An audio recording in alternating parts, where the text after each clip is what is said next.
ঘর তুলে আমরা সবাই ব্যঞ্জোর তালে উদ্দাম নেচে বাজি ফাটিয়ে ফিরলাম মণ্ডপে।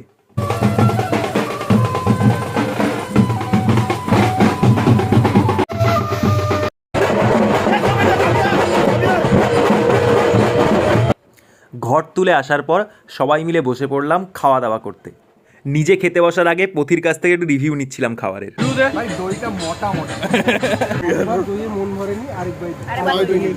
কি মোটা ডাল খেলে? এবার অরূপদাকে সাথে নিয়ে আমি অর্কদিবার মৈনাক বসলাম খাওয়া দাওয়া করতে। প্রথমেই পড়ে গেল স্যালাড আর বেগুনি, তারপর ফ্রাইড রাইস আর চিল্লি পনির। ফ্রাইড রাইস চিল্লি পনির খেতে না খেতেই চলে এলো লাইন দিয়ে সাদা ভাত, ডাল, শাকের তরকারি, এঁচোড়, ধোকার ডালনা। খাওয়ার মাঝে মালিকবাবু এসে দেখে গেল আমরা সবাই ঠিকঠাক করে খাচ্ছি কিনা। শেষ পাতে এলো আমার প্রিয় মিষ্টি দই, আর এই পাঁপড় দিয়ে মিষ্টি দইটা খেতে আমার দারুণ লাগে ভাই।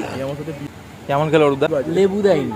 ভরপেট খাওয়া দাওয়ার পর সৌমিত্রের সাথে একটু আড্ডা মেরে চললাম বাড়ির পথে।